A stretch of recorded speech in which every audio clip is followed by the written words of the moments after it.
Ao anjo da igreja em Tiatira, escreva: estas são as palavras do Filho de Deus, cujos olhos são como chama de fogo e os pés como bronze reluzente. Conheço as suas obras, o seu amor, a sua fé, o seu serviço e a sua perseverança, e sei que você está fazendo mais agora do que no princípio. No entanto, contra você tenho isto: você tolera Jezabel, aquela mulher que se diz profetiza. Com os seus ensinos, ela induz os meus servos à imoralidade sexual e a comerem alimentos sacrificados aos ídolos. Dê-lhe tempo para que se arrependesse da sua imoralidade sexual, mas ela não quer se arrepender. Por isso, vou fazê-la adoecer e trarei grande sofrimento aos que cometem adultério com ela, a não ser que se arrependam das obras que ela pratica. Matarei os filhos dessa mulher. Então todas as igrejas saberão que eu sou aquele que sonda mentes e corações, e retribuirei a cada um de vocês de acordo com as suas obras.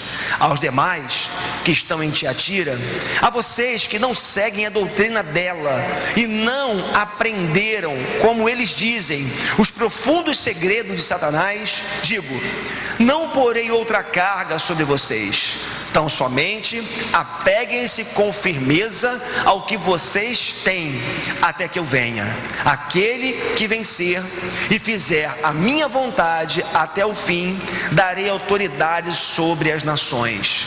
Ele as governará com cetro de ferro e as despedaçará como a um vaso de barro.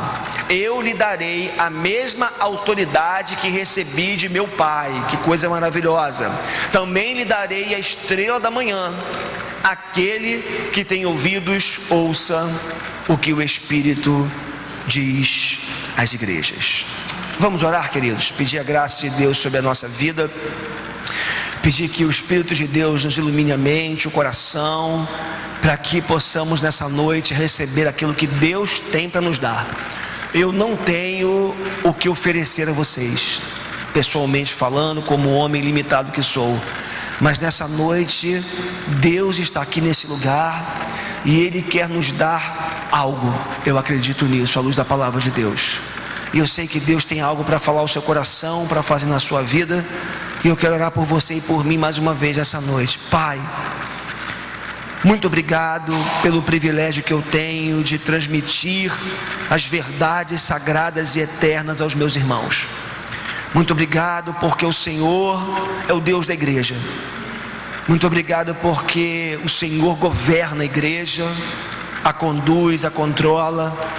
E nós acreditamos que esse nosso momento tão ímpar, tão especial da vida da nossa comunidade, onde estamos aqui fazendo mudanças significativas, tudo isso está sendo controlado e guiado pelo Senhor. A igreja é do Senhor e nós te louvamos por isso, Deus. Pai Santo, Pai Eterno, estamos aqui mais uma vez com a Tua palavra aberta. E o que nós pedimos é que o Teu Espírito aplique as verdades eternas ao nosso coração. Eu sou tão limitado, tão pequeno, tão incapacitado, enfim, é tão despreparado mesmo para compartilhar coisas tão profundas com os meus irmãos. O que eu peço é que o Senhor me socorra nesse momento, que o Teu Espírito me use, que eu seja só um instrumento Teu, e que o Senhor possa usar os meus lábios, a minha vida nesse momento, para abençoar o Teu povo aqui nesse lugar. Quanto aos meus irmãos que estão aqui, o que eu peço é também que o Senhor prepare cada coração, para que cada coração seja como um solo fértil nessa noite para receber essa semente. E uma vez essa semente jogada, lançada no solo de cada coração, ela possa germinar, frutificar, para que os meus irmãos experimentem o Senhor. E aquilo que eu sei que o Senhor ainda deseja, quer, pretende fazer em suas vidas. Perdoa os nossos pecados, Deus. Pai, temos pecados na igreja. Nossa igreja tem cometido pecados. Nós, como pessoas, como indivíduos que somos, também pecamos constantemente. O que nós fazemos essa noite, podemos fazer, é nos arrepender dos nossos pecados, pedir que o Senhor tenha misericórdia de nós, tenha misericórdia da nossa igreja e não desista de nós, Senhor. Continue investindo nas nossas vidas e na comunidade presbiteriana da freguesia. Oramos assim, em nome de Jesus. Amém. Amém. Graças a Deus. Louvado seja o nome do Senhor. Queridos, amados irmãos, semana passada eu introduzi essa carta. Eu comecei aqui falando da apresentação de Jesus na carta à igreja de Tiatira, como que Jesus se apresentou para aquela igreja, como que Jesus ele se revelou a João e como que ele fez questão de falar para aquela igreja que ele é aquele que tem olhos como olhos de fogo. Isso significa dizer que nada passa desapercebido aos olhos de Deus. Isso significa dizer que tudo que acontece na nossa vida, tudo que acontece através da nossa vida, a partir da nossa vida, tudo que nos sobrevém, todas as coisas estão diante dos olhos de Deus. E o nosso Senhor Jesus é aquele que contempla tudo, contempla todos, conhece as nossas obras, quer boas, quer mais, e sonda os corações. Então, nós vimos aqui na semana passada, na introdução que eu fiz, que Tiatira recebeu o seguinte elogio de Jesus: eu conheço as suas obras, eu conheço o seu amor, eu conheço a sua fé, eu conheço a sua perseverança. E eu sei as obras que vocês têm feito, e eu sei que as obras que vocês fazem hoje são maiores do que as obras que vocês fizeram no passado. Então Jesus começa a carta à igreja de Tiatira exaltando, ressaltando as coisas boas daquela igreja, as virtudes daquela igreja. Aquela igreja era uma igreja operosa, aquela igreja era uma igreja que frutificava nas suas boas obras. Era uma igreja que, apesar da perseguição, como nós vimos aqui, ela se mantinha firme, ela se mantinha fiel, ela não abria mão das verdades eternas, da boa teologia, ela não abria mão de praticar as boas obras essas que glorificam a Deus, as verdadeiras boas obras. Então vimos na semana passada que Jesus, além de se apresentar a João ou a igreja que se encontrava na cidade de Tiatira, Jesus ele exalta, ele manifesta a sua alegria, por assim dizer, pelas boas obras daquela igreja. Entretanto, continuando o texto, é interessante porque Jesus, como ele fez com outras igrejas, da mesma forma que ele fez com outras igrejas que nós já vimos aqui, Jesus ele vai pontuar também algo reprovável na vida daquela igreja. Irmãos, é muito importante que eu lhes diga uma coisa nessa noite.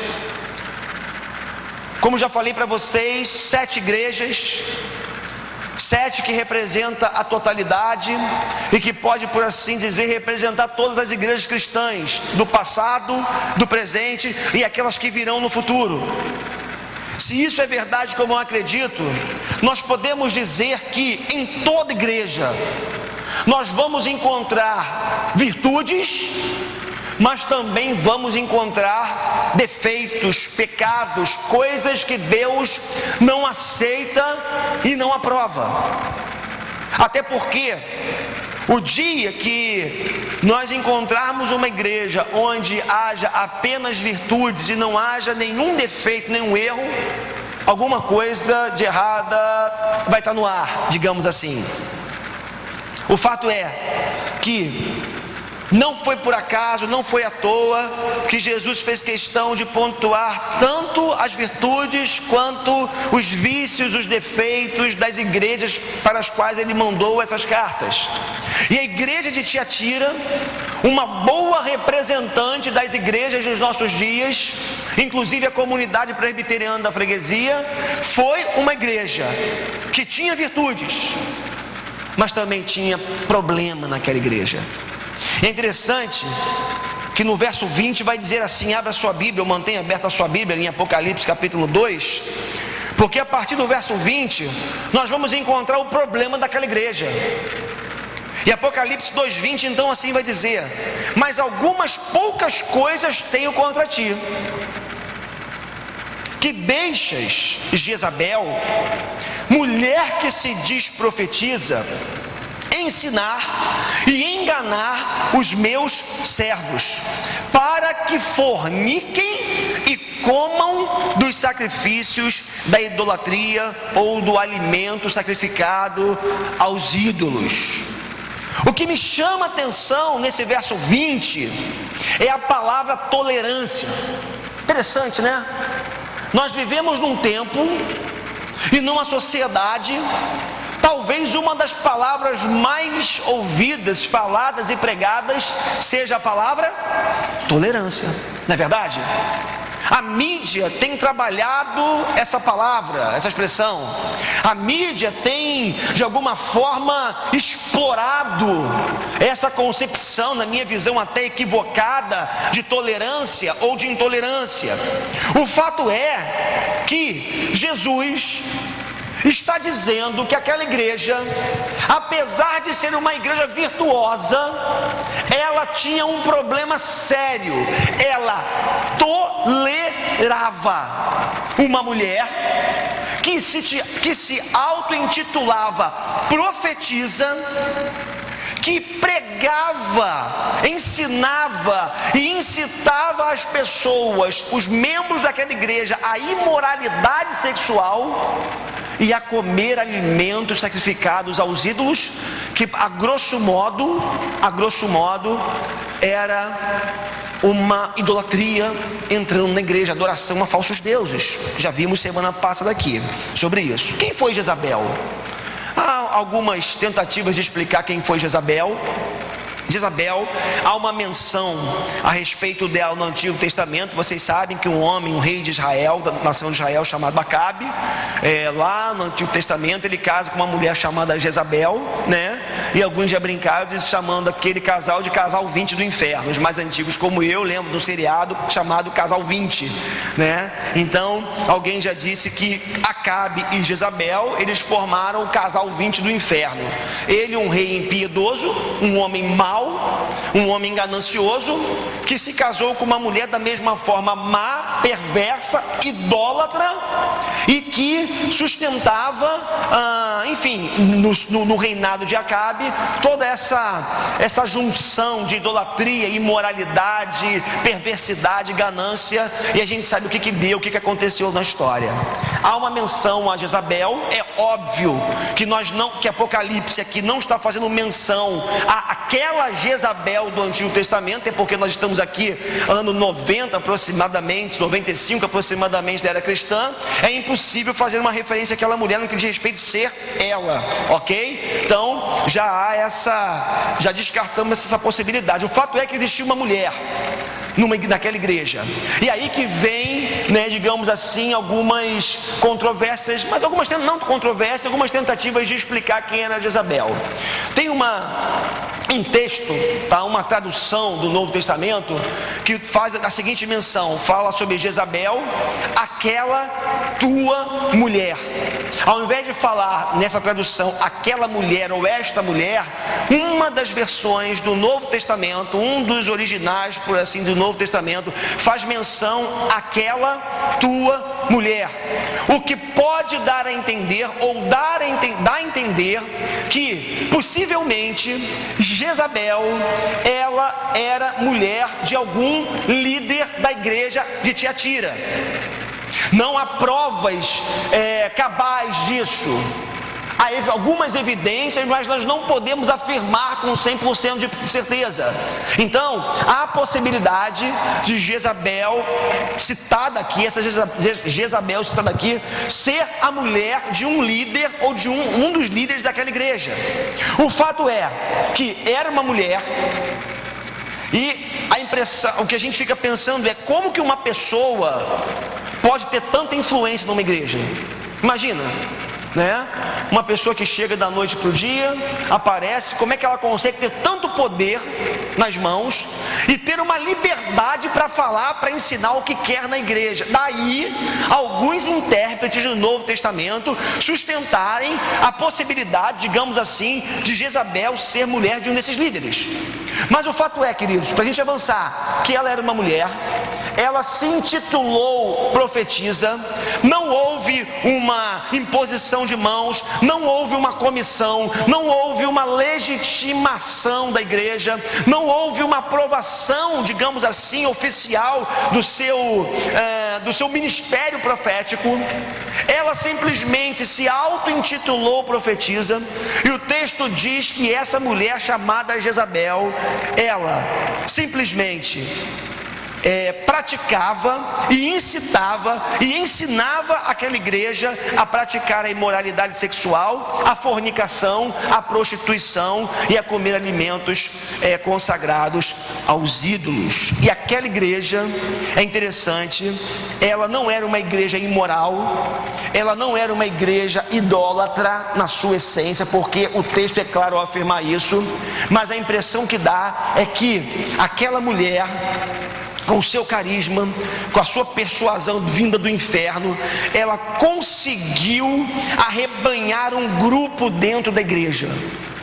Ela conseguiu pegar uma parte da igreja, um pedaço da igreja, digamos assim, e conseguiu convencer a essas pessoas a praticarem o seu ensinamento com relação à imoralidade. Bem, o texto é claro ao afirmar que aquela igreja, apesar das suas virtudes, ela era uma igreja tolerante com o pecado. Era uma igreja que tolerava Jezabel, ensinando as suas práticas e cometendo essas práticas dentro da própria igreja. E o que me chama a atenção, meus irmãos, nesse texto, é que apesar dessas boas obras, apesar das virtudes, apesar de tudo isso, Jesus estava mandando que aquela igreja fosse intolerante. Interessante isso, né? Eu estava pensando nesse texto essa semana, sobre essa palavra. Se Jesus vivesse nos nossos dias, vamos trazer Jesus para cá como homem para os nossos dias. Se ele vivesse aqui nos nossos dias, como homem, voltasse a pisar aqui nesse mundo, e se posicionasse, como ele fez lá atrás, contra os fariseus, denunciando o pecado, a imoralidade, a corrupção.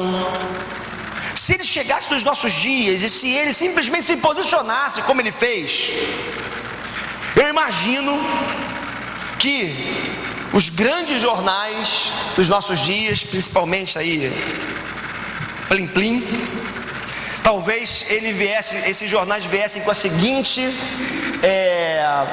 chamada, né? Líder da igreja evangélica incentiva fiéis à intolerância, ao preconceito, ao moralismo e, por que não, à homofobia. Se Jesus andasse nos nossos dias com o mesmo discurso e a posição que ele teve nos dias que ele andou nas ruas da Palestina há 2000 anos aproximadamente atrás, imagino eu que os holofotes estariam sobre ele e ele seria acusado de intolerante. E aí, queridos, a impressão que eu tenho é que Jesus, ele seria crucificado de novo. Ele seria crucificado de novo, como foi aproximadamente 2000 anos atrás. Jesus não foi omisso, ele não foi cúmplice do erro. Ele, como todo profeta, denunciou o erro, a corrupção, a imoralidade em todas as esferas. É interessante, né? Porque eu resisto a não para falar algumas coisas, mas eu lendo esse texto eu me encho de coragem para dizer e citar o que eu vou citar. Sou criticado por isso às vezes, eu sei, Mas eu não estou preocupado. Lendo esse texto, eu repito, eu me encho de coragem para falar algumas coisas. Jesus olharia para Renê Terra Nova, que há pouco tempo se auto-intitulou apóstolo e consagrou o útero da sua mãe como sendo o útero apostólico, de onde vêm todos os apóstolos. Jesus viraria para esse homem e o condenaria pela sua atitude, dizendo: você está errado, isso é pecado. Jesus não aceitaria, e aí alguns vão tremer talvez, Ana Paula Valadão, como eu vi um vídeo esses dias, dizendo que comprou uma bota de couro de piton, que custa uma fortuna, porque Deus mandou ela comprar uma bota de couro de piton, para ela pisar sobre a serpente. Ela diz: é bem verdade que essa bota é muito cara, mas Deus mandou para que eu estivesse pisando na cabeça da serpente, da cabeça da cobra, pisando sobre a cobra. Deus condenaria essa postura, essa atitude no erro. Deus condenaria os vendilhões do templo dos nossos dias, irmãos, que exigem das pessoas o que Deus não exige e prometem o que Deus não promete. Jesus condenaria o erro. Jesus não aceitaria igrejas que aceitam a fornicação, que é o sexo antes do casamento, que está quase de alguma forma legalizado dentro das nossas igrejas.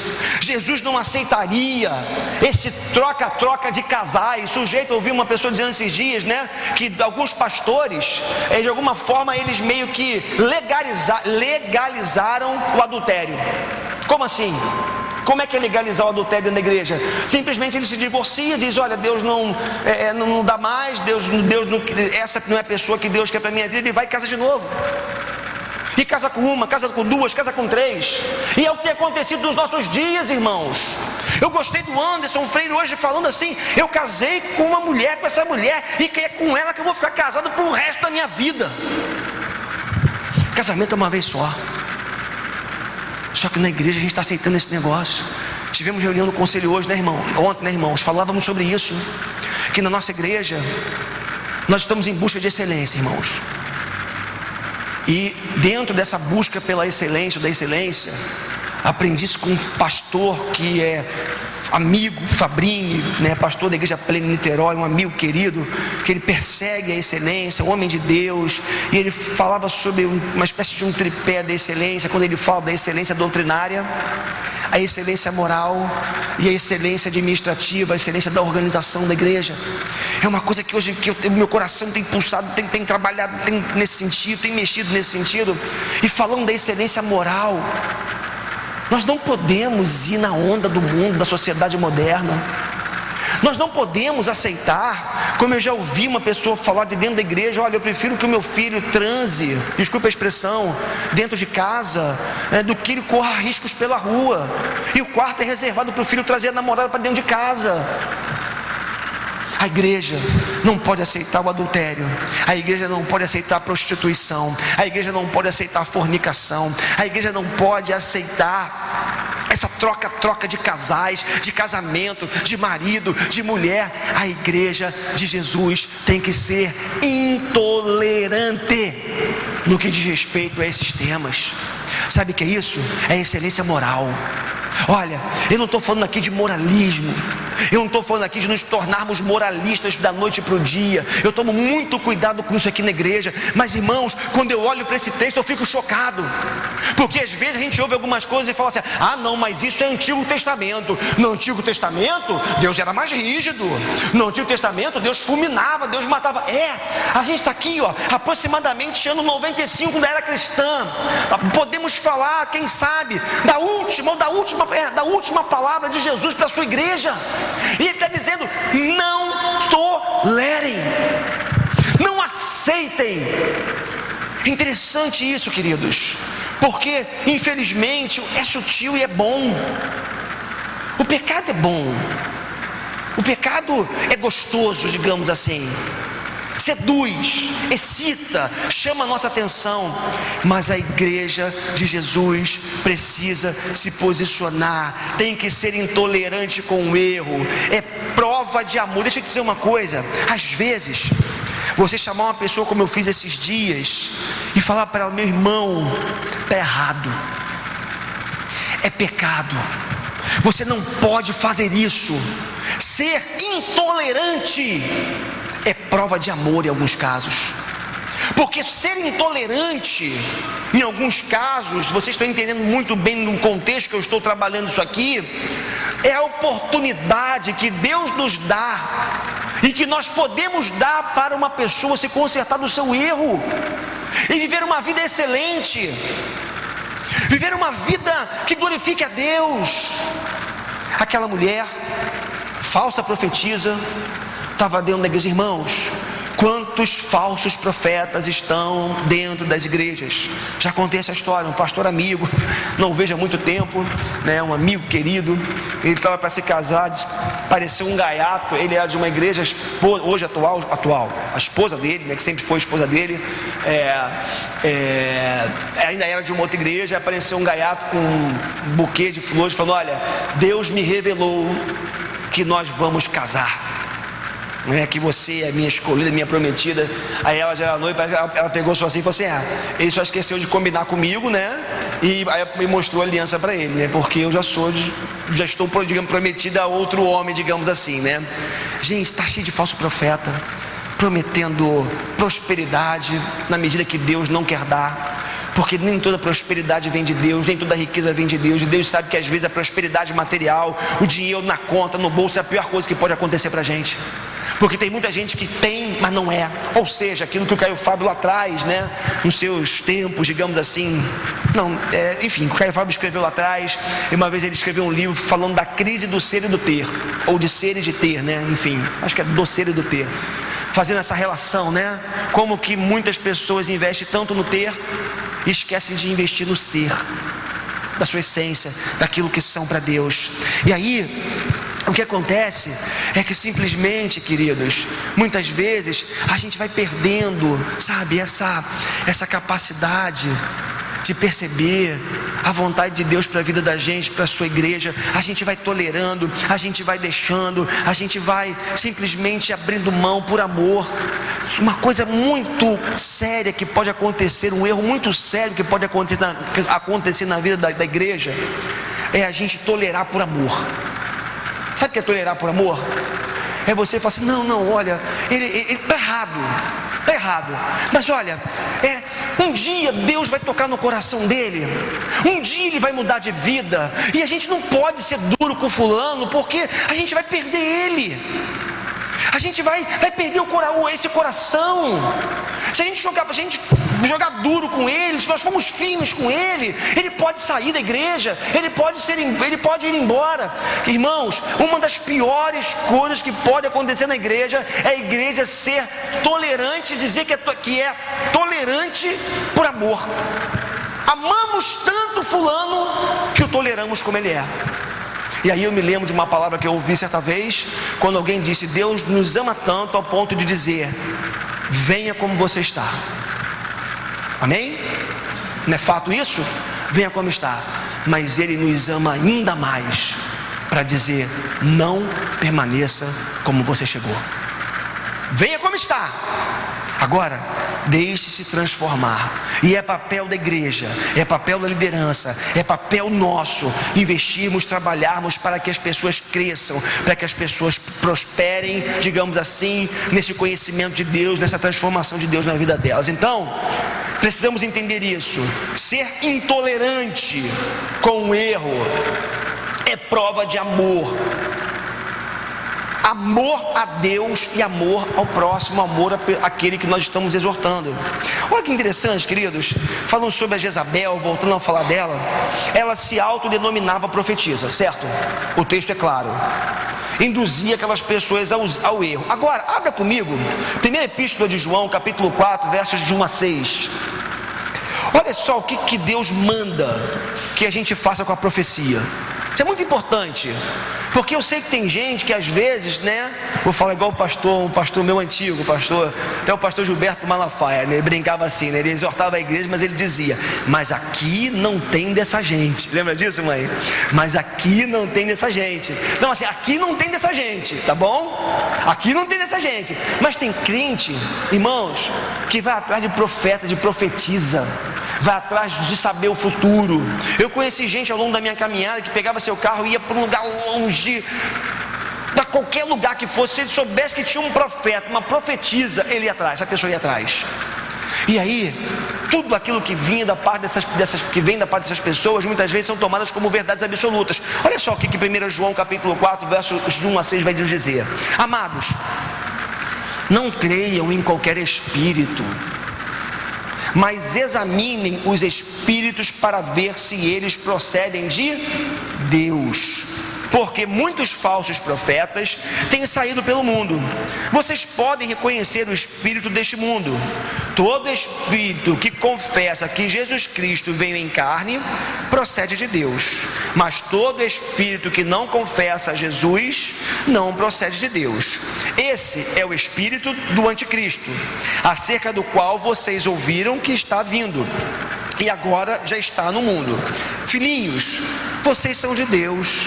Olha que coisa linda. Filhinhos, vocês são de Deus e os venceram, porque aquele que está em vocês é maior do que aquele que está no mundo. Eles vêm do mundo, por isso o que falam procede do mundo e o mundo os ouve. Nós viemos de Deus, e todo aquele que conhece a Deus nos ouve, mas quem não vem de Deus não nos ouve. Dessa forma, reconhecemos o espírito da verdade e o espírito do erro. Deixa eu te dizer uma coisa para tentar resumir para você esse texto que nós acabamos de ler. É simples. Se você é homem de Deus, se você é mulher de Deus, se você tem o Espírito de Deus em você, se você gasta tempo em comunhão com Deus diariamente, você tem toda a condição de discernir o que vem de Deus e o que não vem de Deus. Por uma razão muito simples: nós vivemos num mundo de aparências, nós vivemos num mundo de engano, nós vivemos num mundo onde o erro tem sido pregado como verdade, e alguém já disse que uma mentira dita muitas vezes acaba se transformando numa verdade, e não é assim que funciona. Nós vamos ser... O que a Globo faz? Ela massifica uma informação. Daqui a pouco a gente não, porque eu não vejo novela, principalmente Babilônia. Aí daqui a pouco você se pega torcendo, né, torcendo para que o fulano de tal adultere com a outra porque a mulher dele é chata, ou vice-versa. De tanto que essa informação vai sendo massificada em você. Agora deixa eu te dizer de novo, repetir: se você é de Deus, se você tem o Espírito Santo de Deus, meu irmão, minha irmã, em nome de Jesus, você tem toda a condição de reconhecer o que vem dele e o que não vem, e botar para correr o que não é de Deus, o que vem do inferno. Tem muita coisa que tenta vir sobre a tua vida do inferno, para desvirtuar você, para tirar você do caminho. Somente quando nós temos intimidade com Deus é que nós conseguimos nos posicionar e mandar o erro embora. Então, quem é de Deus não é enganado pelos falsos profetas. Primeiro, não vive atrás de profeta. Se você é de Deus, se você serve a Deus e ama a Deus, você não vai atrás de profeta. Primeira coisa. Em segundo lugar, se o profeta deu uns barrão em você na rua e de alguma forma apareceu para você e mandou uma profecia para você, perdoa a expressão aqui, você que é de Deus tem toda a condição de discernir: isso é de Deus, isso é da carne, ou isso é do diabo. Porque tem essas três opções. Pode vir de Deus, e tem muita profecia que é de Deus. Eu acredito que Deus fala ainda hoje, usando homens e mulheres de Deus para fazer isso. Então tem profecias que vêm de Deus, tem coisa que é da carne. O sujeito tem autoestima lá no pé, lá no chão, ele precisa ser reconhecido de alguma forma. E como que ele consegue às vezes reconhecimento? Porque ele é o profeta. Isso levanta a autoestima dele. E aí é o cara respeitado. No trabalho ninguém o respeita, na família ninguém o respeita e o honra, mas na igreja ele é aquele que fala em línguas e profetiza e todo mundo se cala. Carne, muitas vezes, carne, mas às vezes também tem profecias que são do inferno, que entram na igreja para destruir a igreja, para acabar com a comunhão, para desvirtuar o povo da verdade. É o que acontece. É interessante porque Jesus vai ser duro e vai dizer as consequências dessa prática. Versos 22 e 23 de Apocalipse 2. Volta aí por favor para Apocalipse capítulo 2, 22 e 23. Por isso, vou fazê-la adoecer e trarei grande sofrimento aos que cometem adultério com ela, a não ser que se arrependam das obras que ela pratica. Matarei, olha que coisa forte, matarei os filhos dessa mulher. Então todas as igrejas saberão que eu sou aquele que sonda mentes e corações, e retribuirei a cada um de vocês de acordo com as suas obras. Jesus é duro, ele diz: eu vou atrás dessa mulher, eu não vou permitir que ela continue manipulando, desviando, incitando o meu povo ao erro. Eu a matarei. Se ela continuar fazendo isso, matarei seus filhos. Alguém pode dizer: mas pastor, que absurdo, como é que Deus pode fazer uma coisa dessa? Realmente, queridos, é uma palavra dura, mas deixa eu dizer uma coisa para vocês. Jesus, aquele que tem olhos como olhos de fogo, que olha com os olhos de fogo, ele não admite que a sua igreja seja tocada. Ele não admite que homens, mulheres, seja quem for, toque na sua igreja. E ele leva isso muito a sério. Alguém já disse que quando Jesus fala em matar os filhos daquela mulher, pode ser também que ele está falando dos filhos espirituais dela, não dos seus filhos biológicos, seus filhos mesmo, né? Mas os filhos espirituais daquela mulher, independente de serem os filhos biológicos da Jezabel ou serem os seguidores dela, Jesus é enfático ao afirmar: eu não admito essa postura na minha igreja. Interessante porque ele é duro, mas ele manifesta a graça. Ele diz: eu dei tempo para ela se arrepender. Irmãos, Deus tem dado tempo para que nós nos arrependamos dos nossos pecados. Olha para mim aqui. Você sabe o pecado que você comete? Eu conheço o pecado que eu cometo. Nós nos conhecemos, sabemos onde nós erramos.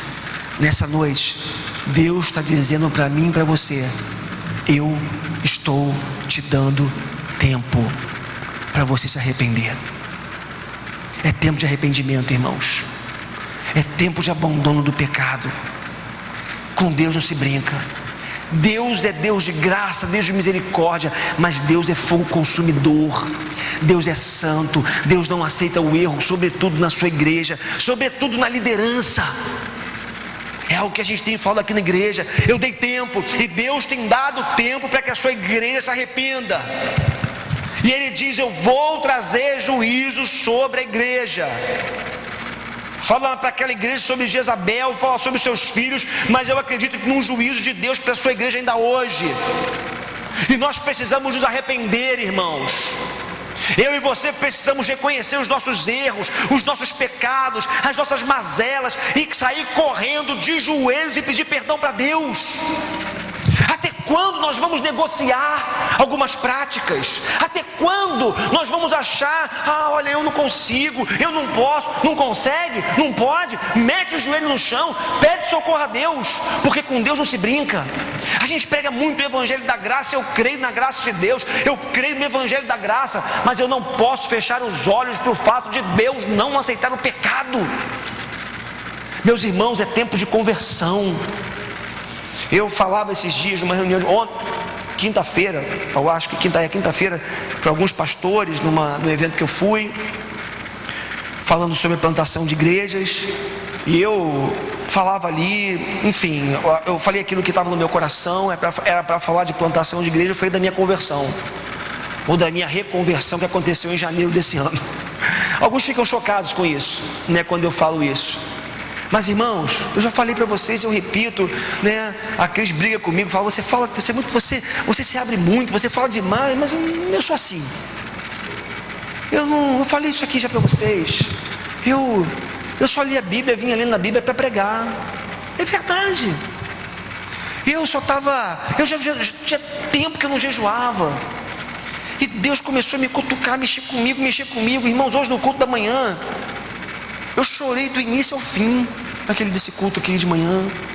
Ali atrás, fui ali para trás, chorava. Um senso de pecado, necessidade de arrependimento, necessidade de entregar o meu coração para Deus, de ser mais de Deus. Deus está chamando a sua igreja ao arrependimento. Irmãos, Jesus está voltando. Quanto tempo que eu não falo isso nessa igreja? Meu Deus. Jesus está voltando, irmãos. Está cada vez mais próximo. E a volta de Jesus, ela pode acontecer de duas formas para a gente, né? A volta de Jesus pode acontecer com a vinda dele ou com a nossa ida, né? Digamos assim, né? Ao encontro dele. A gente não sabe. A gente tem que estar preparado. Meu irmão, prepare-se. Prepara a tua vida. Vida no altar é o que Deus quer de você. Conserte-se com Deus. Abandone o erro. A exortação é clara. Deus não aceita Jezabel. Deus não aceita os filhos de Jezabel. Deus não aceita a fornicação, que eu tive uma dificuldade um tempo com isso, que é o sexo antes do casamento. Deus não aceita a prostituição. Deus não aceita a troca de parceiro. Deus não aceita o homossexualismo. Deus não aceita, é pecado, afronta Deus, afronta a santidade de Deus. Deus, Ele é intolerante sim com a imoralidade, e Ele manda que nós sejamos também da mesma forma intolerantes com o erro, com o pecado. Denunciemos o pecado. Esse negócio de, eu não posso falar contra fulano porque ele é ungido do Senhor. Ungido do Senhor que nada, é homem, e se está no erro, tem que ser denunciado. Se for eu, me denunciem. Se for eu a adulterar, a errar, a pecar, a fugir das sagradas escrituras, do projeto de Deus, me denunciem, me exortem. Conselho da igreja, da comunidade presbiteriana da freguesia, se for eu, me exortem. Seja quem for, não existe negócio de ungido do Senhor que é intocável. Todos nós prestaremos contas diante de Deus, e todos nós podemos sim, quando alguém se desvia da palavra, em amor, em primeiro lugar, exortar o erro. Uma prática de Jezabel interessante. Isso aqui é uma coisa tremenda. O texto diz que Jezabel, ela pregava que para que uma pessoa tivesse maturidade espiritual, ou melhor, experiências profundas com Deus, ela precisava ter experiências profundas com o diabo. Olha só o que o texto diz, verso 24: aos demais que estão em Tiatira, ou seja, aqueles que não se contaminaram com os ensinos de Jezabel, a vocês que não seguem a doutrina dela e não aprenderam como eles dizem. Olha o que eles diziam: os profundos segredos, como eles dizem, os profundos segredos de Satanás, digo, não porei outra carga sobre vocês. Vou ler o texto de novo, verso 24: aos demais que estão em Tiatira, a vocês que não seguem a doutrina dela e não aprenderam, como eles dizem, os profundos segredos de Satanás, digo, não porei outra carga sobre vocês. Então o que acontecia ali? Jezabel ensinava o seguinte: para que alguém tenha profundidade com Deus, tem que ter tido profundidade com o diabo. É mais ou menos assim: fulano, rapaz, esse cara é de Deus, ele foi macumbeiro, pai de santo, mãe de santo, não sei o que lá. Viu o status que algumas pessoas têm? Porque foi algo, porque esteve lá. Aí entra aquele negócio de conhecimento do diabo, mapeamento do diabo, território de Satanás. O cara se torna doutor em demonologia, nem sei se existe isso, né? Doutor em conhecimento do diabo. porque tem que conhecer as profundezas do diabo, do inferno, para poder glorificar Deus e servir a Deus. Era o que Jezabel também ensinava, um aprofundamento do conhecimento de Satanás. Irmãos, o que mais tem por aí é mapeamento. Não tem um demônio tal que age na área tal, eu lá quero saber o demônio tal que age na área tal. O que eu quero conhecer é Deus, o poder de Deus. E aí, olha só, 1 Coríntios capítulo 2, verso 10, que vai dizer para a gente, vai dizer assim: todavia, 1 Coríntios agora, Novo Testamento também, capítulo 2, verso 10, todavia, como está escrito, olho nenhum viu, ouvido nenhum ouviu, mente nenhuma imaginou o que Deus preparou para aqueles que o amam, mas Deus o revelou a nós por meio do Espírito. O Espírito sonda todas as coisas, até mesmo as coisas mais profundas de Deus. Irmãos, sabe o que eu e você precisamos? Conhecer as profundezas de Deus. A gente não tem que conhecer as profundezas do diabo. Deixa o diabo para lá. O que você tem que se encher de Deus, do poder de Deus, da presença de Deus. Porque se você for cheio de Deus, primeiro você vai sentir cheiro. Opa, tem cheiro de inferno por perto. Aí sim, você vai ter discernimento. Mas esse negócio de que para que você tenha experiências profundas com Deus, você tem que conhecer, ter experiências lá com coisa ruim. Pelo amor de Deus, busque as profundezas de Deus, busque o conhecimento de Deus. Coma a Bíblia, irmão, minha irmã, coma a Bíblia, leia essa palavra. Isso é alimento para a tua alma, é isso que te sustenta de pé. Bota o joelho no chão e vai orar, pede revelação a Deus na palavra. É igual outro dia eu vi uma música que eu compartilhei com vocês, estava na cozinha, uma cantora, né, cantando: Espírito Santo me mostra o que eu não tenho que fazer. Mais ou menos assim, me mostra o erro, mas em que sentido? Me mostra se o que eu faço é errado, mas uma coisa mais ou menos assim, tá? Queridos, o Espírito Santo já revelou o que é certo e o que é errado. Nós já conhecemos através da palavra, está revelado. Você faz se você quiser, você entra se você quiser. Está revelado, é óbvio. Às vezes no momento de tentação, de luta, eu acredito, o Espírito Santo vem e socorre a gente, porque você estava no momento, no limite das tuas forças, ou da tua fraqueza, o Espírito Santo vai e te socorre. Já aconteceu comigo. Eu acho que muitos de nós já tivemos experiência nesse sentido. Mas eu não preciso de uma visão, uma revelação. Deus soprar, não, isso ali é pecado. Não, está revelado, está claro. Agora, se você cai, pode ser que você caia porque você não conhece a palavra de Deus. A exortação é clara, verso 25: então somente apeguem-se com firmeza ao que vocês têm, até que eu venha. O que eles tinham? O que aqueles irmãos tinham? Conheçam as suas obras, voltando para o início do texto. O seu amor, era uma igreja que amava. Apegue-se a isso, igreja, apegue-se ao amor. Eles já eram uma igreja que amava. O que eles tinham? A fé, o serviço, a perseverança. E Jesus continuou dizendo: sei que você está fazendo mais agora do que a isso.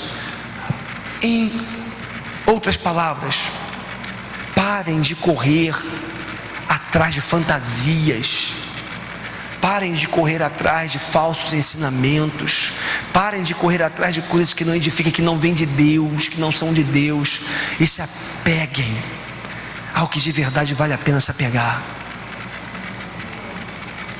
Se apeguem ao conhecimento da graça de Deus, à comunidade que é a igreja, à palavra, ao Espírito de Deus, às promessas de Deus que Deus tem revelado para nós na sua palavra. Precisamos começar a nos contentar com o que temos. Meus irmãos, o que nós temos não é pouco. O que nós temos não é pouco. Deus tem dado em abundância para cada um de nós. Para terminar, a promessa final diz assim: aquele que vencer, aquele que não se dobrar a Jezabel, a igreja, a liderança que não aceitar o erro, que for intolerante com o pecado, sim. A igreja que exortar o erro, a igreja que amorosamente denunciar a corrupção, aquilo que está errado. Aquele que vencer e fizer a minha vontade até o fim, darei autoridade sobre as nações. Ele as governará com cetro de ferro e as despedaçará como um vaso de barro, ou como um vaso de barro. Eu lhe darei a mesma autoridade que recebi de meu Pai. Irmãos, olha que coisa linda. Eu lhes darei a mesma autoridade, ou eu lhe darei a mesma autoridade que recebi de meu Pai. Também lhe darei a estrela da manhã. Aquele que tem ouvidos para ouvir, ouça o que o Espírito diz às igrejas. Irmãos, para terminar essa palavra nessa noite, vale a pena buscar a excelência na vida. Vale a pena, tem um preço. Como eu vi essa semana, a excelência, ela expulsa a mediocridade, mas a excelência também expulsa os medíocres. Busque a excelência. Essa igreja está assumindo um compromisso com essa busca pela excelência. Excelência doutrinária, excelência moral, ética, moral, e uma excelência na sua organização, na sua forma de ser, na sua forma de existir. Essa igreja está buscando isso. Eu queria incentivar você nessa noite a buscar uma excelência de vida. Buscar uma excelência para o teu corpo, para a tua saúde.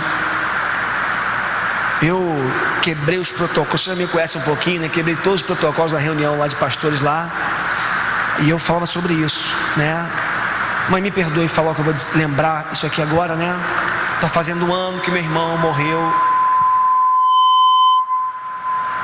Está fazendo um ano que meu irmão faleceu, aos 47 anos de vida, um infarto.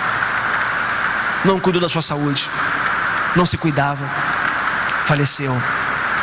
E uma dica que eu dei para os pastores lá na reunião foi: irmãos, cuidado com o sedentarismo, cuidado com a vida que vocês têm levado, cuidado com o corpo de vocês, cuidem-se, cuidem da saúde de vocês. Falei mais para eles: cuidado com algo que é uma bênção se for bem utilizado, mas se mal utilizado destrói, que é a internet. Falava ali da quantidade de pastores viciados em pornografia na internet. Estava nos Estados Unidos há um tempo atrás, um pastor deu uma palestra, abriu o coração, na verdade, dizendo que uma vez ele estava no escritório dele, lá nos Estados Unidos, já era certa hora da noite, vendo pornografia no computador do gabinete pastoral dele na igreja. E aí, a moça que fazia a limpeza passou, a porta estava aberta, aparece, viu, flagrou ele naquela situação. Aí, como vocês podem imaginar, foi aquele escândalo, né? Ele foi disciplinado, foi exortado, disciplinado, foi tratado, se reconheceu um viciado em pornografia. E aí, a partir disso, ele buscou tratamento e ele retornou ao ministério. Deus restaurou a vida dele e ele começou um trabalho com pastores, homens e pastores, no que diz respeito a essa conscientização e a busca de cura para esse vício. E ele dizia que existe um sem número de pastores, uma quantidade absurda de pastores que se entregaram à pornografia na internet. Alguns mantendo relacionamentos virtuais e chegando às vias de fato, digamos assim. Jovens que estão aqui, homens que estão aqui, mulheres que estão aqui. Isso não tem limite, não tem barreiras. Cuidado com essa ferramenta que tem tudo para ser uma bênção, ser bem usada, mas que destrói casamento e destrói a nossa alma, destrói a nossa vida. Cuidado com isso. Não se dê o luxo, não aceite. Anteontem, liguei para minha mãe, falei para ela, estava lá no Facebook, tenho feito jejum de Facebook quarta-feira, o WhatsApp já era de algum tempo. Quarta-feira, no dia de jejum, eu faço jejum de Facebook, de WhatsApp, de mídia de um modo geral, e tenho me controlado também com relação a isso. Eu tenho usado muito o Facebook da igreja. Quando eu olhei, tinha uma cena, não vou nem relatar, bizarra, absurda, sexo explícito, para vocês terem uma ideia, de uma mulher com um animal, para vocês terem uma ideia. E aí, era um vírus, né? E aí, assim, se você clica ali, você já é fisgado na alma.